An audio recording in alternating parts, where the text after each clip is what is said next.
Багш оюутан та нарын энэ өдрийн амар амгалан айлтгая. Би та бүхэнд өөрийгөө танилцуулъя. Миний нэрийг Батбанкын дааж өгдөг Шинэтгэн технологийн их сургуулийн бизнесийн удирдлага хүмүүнлэгийн сургуулийн багш.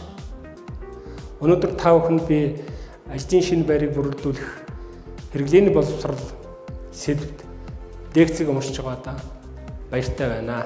Ингээд та бүхэн миний лекцийг анхааралтай сонсож асуулт тавина гэж байна. Энэ боловсрол гэдэг асуудал өнөөдөр хүн төрөлхтний хөгжил дэвшлийн тулгуур суур хөдөлгөөч хүчүүлж байгаа. Тэгэхээр өнөөдөр боловсролыг одоо хэрхэн тодорхойлж өгнө вэ? Орчин үед тэгэхээр өнөөдөр боловсролыг маш энгийн ойлголтоор илэрхийлж байгаа.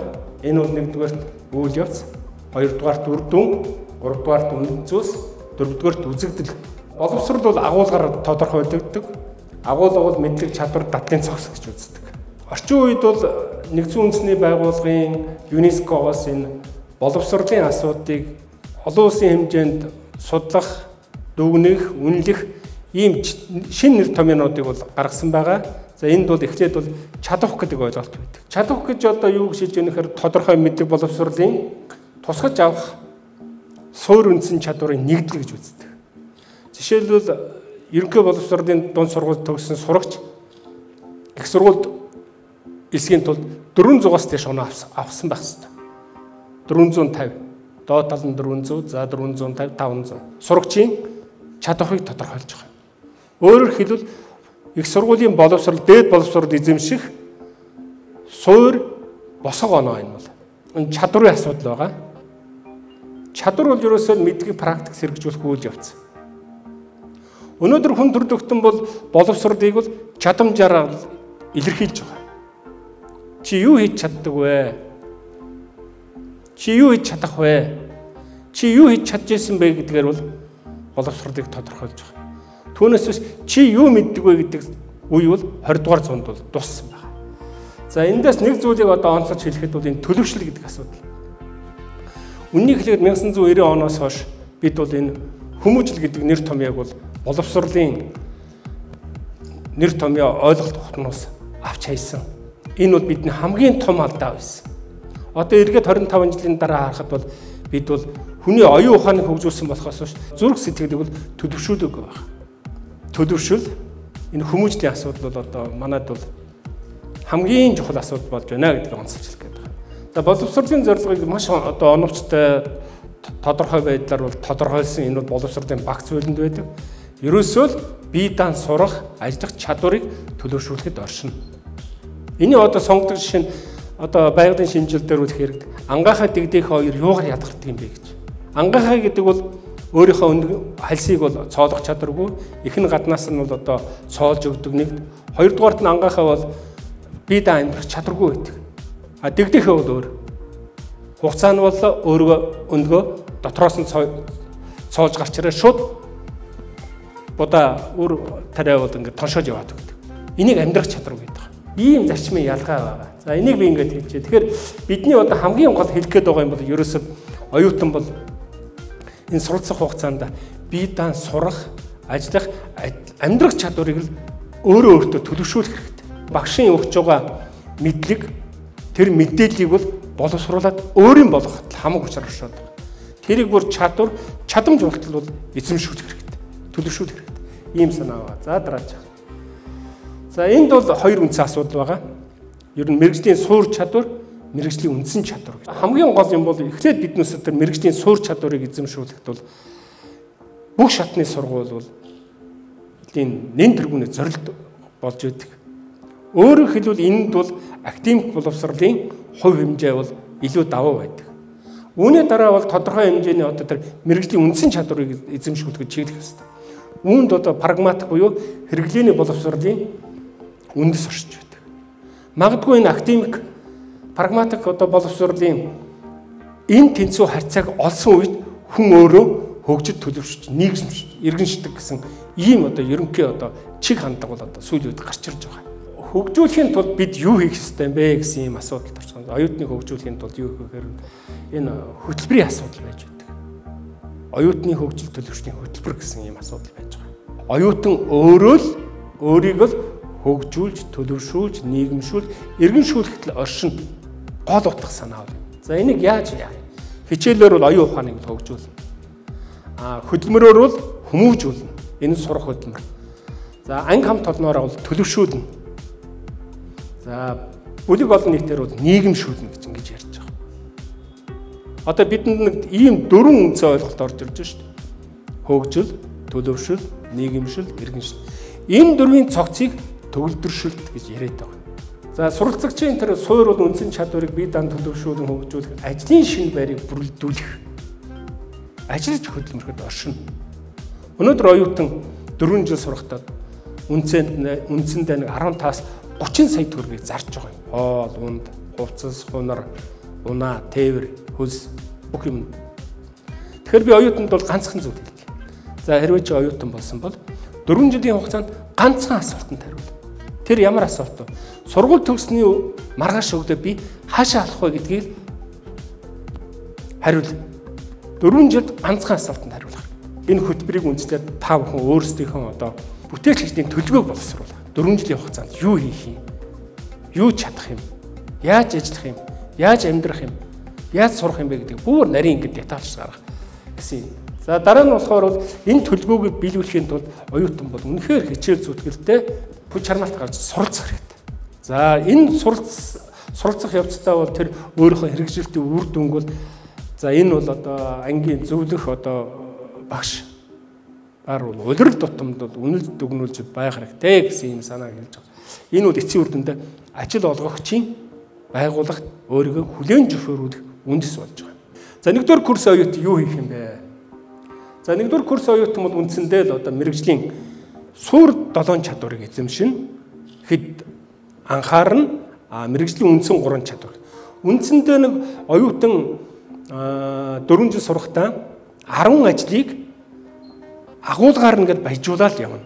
Түүнээс жил болгоно нэг юм хийгээд салан багван үлгэрээр явахгүй л гэсэн ийм санаагийн дагуулсан. Тэгэхээр багшийн өгсөн тэр хичээл номыг бол биднээс яах вэ? Өөрийн болгохын тулд өөрийнхөө үзэл бодол санааг илэрхийлэхийн тулд өөрийнхөө тэр альва юмд хандах харилцааг бол чадвар суралцах явдал. За эндээс эхэлж байгаа. За дараа нь болохоор тэр авиас сонирхот гэж байгаа. За хүнд бол ерөнхийдөө бол 3 одоо авиас сонирхол байна гэж байгаа. Төрөлхийн, номын, амьдралын байна гэсэн ийм 3 чиг байдаг. За эндээс бол бид бол юу анхаарч байгаа нөхөр төрөлхийн авиасыг их анхаараач. Энэ нь чиний язгуур чанар. Магадгүй энэ чиний идэг талах уу хусны чинь хөрөнгө оруулалт тэр дотор байгаа гэж хэлэх гээд байна. За би 5-д нь бол нэг зүйлийг онцолж байгаа. Одоо сүүлийн үед бол одоо Монгол коммент гэж ярьж байгаа. Тийм ээ? Монгол бүтээл. За өвчлөх юм бол одоо агуулга. Тэгээ Монгол бүтээл. Үндэсний шилдэг бүтээл. Инээс их суралцаач. За би энд бол нэг зүйлийг онцолж хэлэх хэрэгтэй. Ер нь бол бид бол нууц давчааг бол ер нь бол тангад ном шиг чийдэлсэн байхад үндэсний тэр одоо боловсрал соёлын одоо суур үр тэндэл одоо байна л гэж би хараад байна. Тэ. Суур үр тэнд байж байна. За эндээс бас суралцах. Дараа нь болохоор би одоо 6-ад нь бүтээц чөлөө сэтгэлгээ хөгжүүлэх. Энэ бол ертөнцийг үзэх үзлийн үндэс болж байгаа. Бид бол маш их юм шүүмжилдэг. Шүүмжлэх нь гол биш. Чи харин тэр аливаа асуудыг ямар өнцгөр хэрхэн харж байна гэдэг нь чухал. Тэгэхээр харах өнцөг хандах үедээ өөр болох гэсэн. Би чөлөөтэй сэтгэж өргөд дураараа дурахыг хэлж байгаа юм биш. Өөрийнхөө санаанд орсон болгон ярихын нэр бол энэ биш гэсэн ийм санааг байна даа. За дараа нь болохоор анги хамт олноос зогоох нийгэм хүмүүнлэгээ үйл ажиллагаанд гэж байна. Тэгэхээр би түрүүн хэлсэн тэр 4 үндсэн байсан тийм ээ. Хөгжил, төлөвшил, нийгэмшил, иргэншлийг ингээд задлаад хийцэн. За мэрэгжлийн үндсэн чадвар. Суур, ерөнхий суур ухаан нэг хичээлийн олимпиад. За энд бол 3 үндсэн чиглэл байгаа. Нийгэм, хүмүүнлэг, байгалийн. За энэ олимпиад маш их оролцох хэрэгтэй. Олимпийн өрөө байдаг тийм. Медаль авах нь гол биш. Оролцох нь чухал гэдэг. Тэрүүн шиг би одоо юу гэж хэлэх гээд байна гэхээр та бүхэн бол өөрийнхөө хүч, чадал, авиас, бэлэг, ур чадвараа сорь. Тэгэхэд бол тодорхой хэмжээний үр дүн гарна. За энэ одоо дараагийн антар миний мэрэгжил, миний бахархал гэж байгаа зохион бичдэгсэн. Энийг яагаад бичдгийг гэхээр 4-р курстэй төгсгөж чи дипломын ажил бичнэ. Тийм учраас тэр дипломын ажил бичих үндсэн санаа агуулгыг 1-р курстэй л бий болгож байна. Сайн дурын ажил хийнэ. Оюутнууд хэлдэг. За чи үнэхээр ажил хийсэн газар дараа хүрээд өчсөн. Тэгээ тэр байгууллаганд дарахт хэл. Гэхдээ би танаа бат сайн дураараа л ажиллая. Над цалин үсэр. Бидэнд ийм иргэний эр зөрг ухамсар хэрэгтэй байна. Тэгэхээр тэр байгууллага удирддаг чамайг ойлгочдоггүй энэ хүүхэд ингэ яваад байгаа. Цагийн ажлын мөнгө өгөөд тийм ээ ажиллаж болно. Тэгжээж биднээс сая ба шүү дээ. Ажлын шинэ байрыг бүрдүүлэх үндэстэн тавина. Түүнээс ажлын байрыг өнөөдөр биднээс юу гэж бодож байгаа нөхөр бол дэвтгүүртэй гарсан хүн эсвэл декрет авсан хүн хоёрын оронд очихыг бодоод байгаа. Угтаа бол ажлын шинэ байрыг бүрдүүлэх өөрөө бий болох гэж. Сур бас дахин сур гэдэг шиг би дахин чадварч гэж хэлэх гээд байгаа. Дахин дадлагч. Тэгжээд чи сая мэрэгжлийн суур чадвартай, мэрэгжлийн үндсэн чадвартай болно. Ажил гориглогчоос 3 асуулт асуудаг. Нэгдүгээрт чи өнгөрсөн хугацаанд юу хийж чадсан бэ? Өнгөрсөн цаг дээр. Хоёрдугаарт нь одоо чи юу хийж чадаж байна вэ? Энэ бол одоо цаг. Гуравдугаарт нь чи манай пүүс компанид байгууллагад юу хийж чадах вэ? Ийм л 3 асуулт асууна. Энэ 3 асуултанд чи төгсгөлгүй хариулж чадвал ажлын байр, шинэ ажлын байр бэлэн гэсэн үг. Энэ бол бидний эмгэнэл.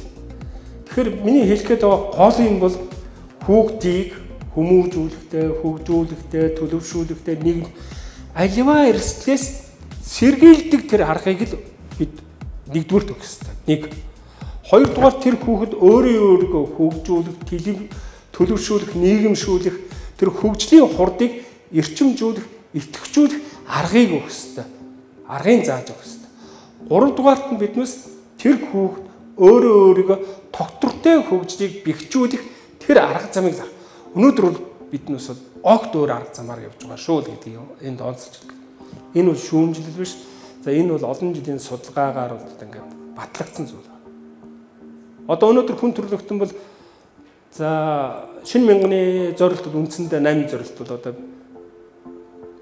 биелж байна гэж үзээд одоо доктортой хөгжлийн зорилтууд гээд 17 зорилтыг дэвшүүлсэн хүн төрөлхтөнд тэр замаар замнаж. Тэгээ эндээс ганцхан дүгнэлт хийх гэдэг. Монголыг бол Монгол тодорхойлохгүй. Монголыг бол дэлхий тодорхойлно. Дэлхий тодорхойлно. Бид юу гэж санаад байна гэхээр бол биднээс бол бүрт чон гоо марлын өр удам дээд тэнгэрээс заяатай. Тэр чинь бүлгэр домог 800 жилийн өмнө дууссан юм. Тэгэхээр бидэнд амьдрах арга ухаан огт өөр байх ёстой гэж хэлэх гээд. Магадгүй биднээс дэлхийн хөгжилтэй хөл нийлүүлээд мөр зэрэгсэж алхацж чадвал сая бид дэлхийн иргэн болно. Тэгээ эндээс ямар л одоо гол санаа дэвшиж байгаа нөхөр Монгол хүнийг дэлхийн иргэн болгож төлөвшүүлэхэд энэ хэрэглэнэ боловсролын мөн чанар нь оршиж байна. Нүүбийн ЮНЕСКО-гоос тавиад байгаа тэр чадах тэр бол тодорхой боловсролыг тусгаж үлдээж авах суур үндсэн чадварын нэгдэл чадах бол тэр capacity гэдэг байна. Одоо ЕБС төгсөөд 400-аас доош оноотой хүүхэд их сургуульд ороход математик, физик, химийн лекцийг ойлгохгүй шүү дээ. Тэр суур боловсрол нь байхгүй, суур чадвар нь байхгүй гэсэн. Тэгээд тэр яадаг ямар нэг арын хаалгаар ч юм уу яадаг ингээд орчдог. Тэрийг бол би хайр гэж хэлэх гээд байгаа. Харуулсалтай тэр. За би энд нэг санаа гэдэн. За инженеering сэтгэх өөрчлөлт орж байгаа юм шиг байна гэж үзээд байгаа. За боловсролын шинжилгээг эрчимтэй өргөж байна. Энэ жил 25 мянган хүүхэд төгссөн. Ер нь бол за 19 20 мянган хүүхэд төгснө. За 5 мянган хүүхэд бол ер нь экстэй сургууль орох нөгөө мэдлэгийн ерөнхий шалгалт өгнө. За ингээ 25 мянга. Тэгээ сая яасан ингээ монгол хэлний шалгалт аваад ингээ үзсэн чинь ингээ хүүхдүүд гайгүй. 3000 гаруй хүүхд унсан. За өнгөрсөн 7 хоногийн бүтэн сая өдөр өнгөрсөн потенциал дээр шалгалт өгсөн. Тэгээ нөгөө боловсролын үнэлгээний чинь төв ихтэй сургуульд орох хүүхдүүдийн нөгөө судалгааг ингээ гаргаад аваад үзсэн чинь ерөөсө 10-аад мянган хүүхд энэ жил ихтэй сургуульд ирснэ гэсэн захиалга өгсөн байж байгаа. Тэгээ би одоо юу гэж бодоод байна гэхээр манай эцэг эхчүүд за тэр сурагчид бүгд үннийг ойлгож байна гэж би хэлнэ. Энэ юу гэсэн хөр за их сургуульд ороод би 4 жил 30 сая төгрөг зараад ажилгүй үлдэх юм бол ямар ч хэрэглэх. Одоо тэгэхээр яах вэ? Одоо бол тэгсний хооронд эмсүүд коллежид сурвал цалинтай, хоолтой, хувц унартай байх нь. Энэ чинь амьдрал. Энэ бол хэрэглээ. Энэ бол хэрэглээний боловсрол. Тэгэхээр одоо өнөөдөр биднес ингээд эдийн засгийн хямрал болж байна, хүндрэл болж байна. Тэгэхээр барууны одоо яг энэ хямралыг яад давдаг юм бэ гэсэн ийм сонгодог үг байдаг л да. Хямралыг бол ганцхан юмар давна гэж. Тэр бол хямдралаар давна гэж. Хин өөрөө маш зүү цогцтой, хэмнэлттэй, ариг ганж хандаж чадаж байна. Тэр бол хямралыг бол хамгийн хөнхөн давна гэж. Тэгээ бид бол ер нь бидний уламжлал байдаг. Бид ямар үрлэгэн цамаан билээ тий. Одоо эсрэгээр нь би хэлчихье л да. Тэгээд тиймэрхүү санаа байна. Тэгээ их баярлалаа. Тэгэхээр би юу ч хэлэх гээд байна гэхээр бол энэ 100 гаруй ихтэй сургуульд одоо 10,000 хүүхэд хуваагдж ороход энэ сургуулиуд нөгөө аж ахуйн дампуурлын хуулиар дампуурлал зарлах байх л да. Тий, өөр зам байхгүй. Яг байгалийнхаа хуулиар. Байгалийн хуулиар л бид явна. Байгалийн хуулийг хамгийн сайн ойлгож байгаа юм бол хамгийн сайн чадвартай хүн болдог гэж байгаа. Тэгэхээр байгалийн хуулийн чинь гол үндсэл тэр нэг академик боловсрол байж байгаа. Тэгээд тэр хуулийг амьдралд хэрэгжүүлэх нь хэрэглээний боловсрол байна. Тэгэхээр одоо би энд юу гэж хэлэх гээд байна гэхээр тэр академик хэрэглээний боловсролын тэнцвэртэй чанарыг л Монголын боловсрол олох ёстой. Тэгжээд сая биднес ажилтай, амьдралтай, ад жаргалтай аж төрнө.